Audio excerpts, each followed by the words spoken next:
everyone, welcome back to the cottage. I'm Cheyenne with the Rosevine Cottage Girls, and today we are going to make a really simple, super easy, no-knead bread. So let's get started.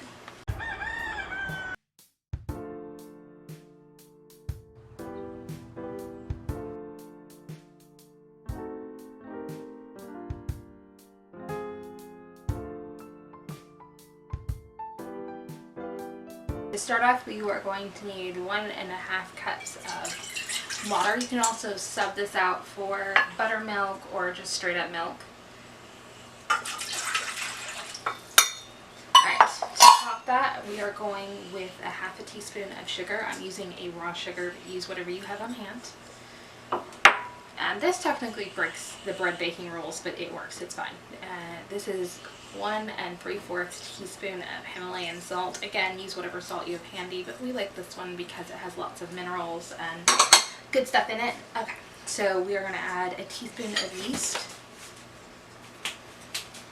And we're just going to keep moving. Normally you would let your yeast proof, but for a no-knead bread that's not necessary. This is 3 cups of King Arthur all-purpose flour. And we're just going to go ahead and add that over the top of our liquid.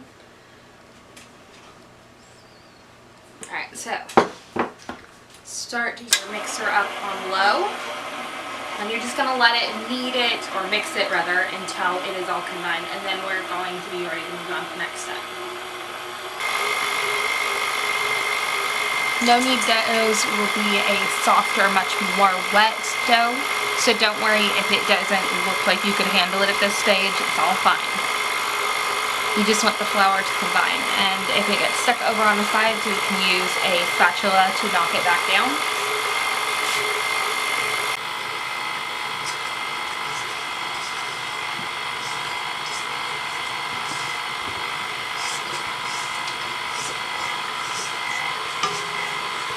There we go.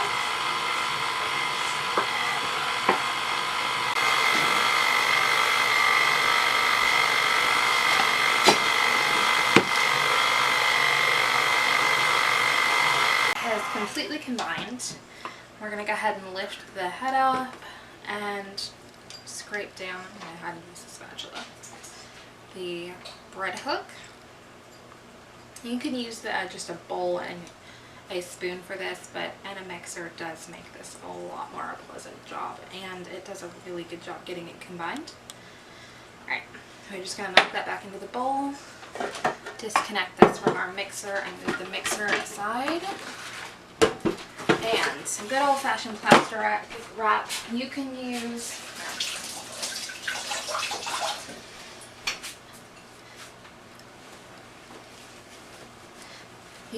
a wet apron if you really wanted to, but because this dough needs to sit for 12 to 18 hours to rest, we typically use plastic wrap just so the dough doesn't dry out. And you're just going to secure it over the top, make sure there's no gaps, and sit this in a warm, quiet place. I usually use the back of our counter by our stove where it's kind of got ambient heat while I'm canning. And then this will be ready to work with tomorrow morning, or whenever your 12 to 18 hours is up for you when you are making this. We'll see you then.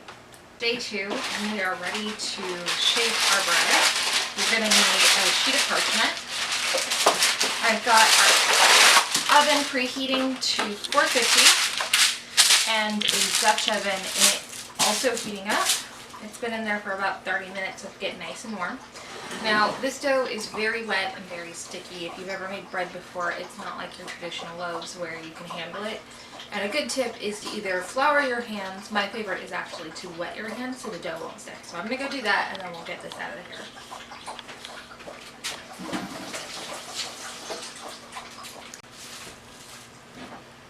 I'm just going to gently flop it out onto the paper. You can flour the paper also, I don't bother. There we go. And then you're just going to gently kind of fold it to make the shape of the loaf. Now you can just go ahead and pop it in your pan from here, but I like to make these loaves really pretty, so we're going to sprinkle some flour over the top. This is easier with a sifter, but you can just hand sprinkle it. This is just going to make it easier to do those pretty patterns on the computer. So now you're either going to need a sharp knife, a razor, or scissors. I'm going to go ahead and use scissors just because I found it's pretty easy with this recipe.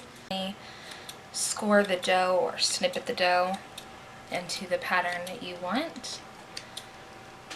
The deeper you go, the wider the score, the shallower, the more gentle it will end up. So each one of these are going to spread open while you're baking. Alright, so now we are going to pull our Dutch oven out of the oven. Be very careful, it's going to be really hot. Here we have our Dutch oven. It is very hot, so be really, really careful. This is a good point to know that these actually work.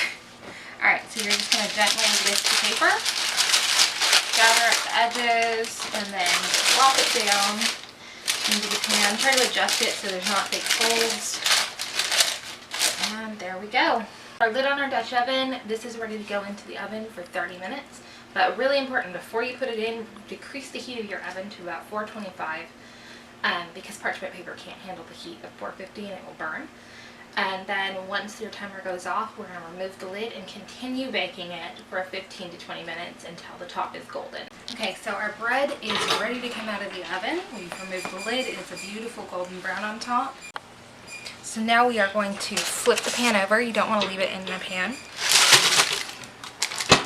Remove this from the area so I don't burn myself. Alright, now we are going to pull the parchment off the bottom. Make it stuck a little bit. Because if you want to do this before it completely cools, that way it's not an even more difficult task of removing it.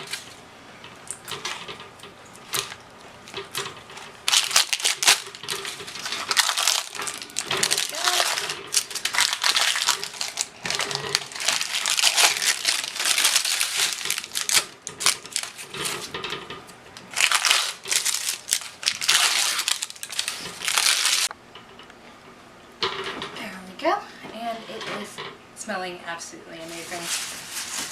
There's nothing like the smell of fresh bread. So you're going to want to let this cool. It'll take probably an hour before you cut it. You do not resist the urge to cut it beforehand. It's delicious either way. But it will help to keep the structure of the bread and not make it quite as dense. Also, you can tell right now this crust is really hard, but as it cools, it's going to soften back up, so it's not going to tear your mouth up. Don't worry that you overcooked it. It'll be fine. And from there, it's ready for whatever you want to use it for. This is, especially if you use a buttermilk in the recipe when you're making it, comes off quite a bit like a sourdough in the texture and the taste. But just water, it's going to be just as delicious. Perfect for sandwiches, especially tomato sandwiches. So that's it. Make sure you check the description down below for all the links you need for this and the recipe. And we'll see you next time at the cottage.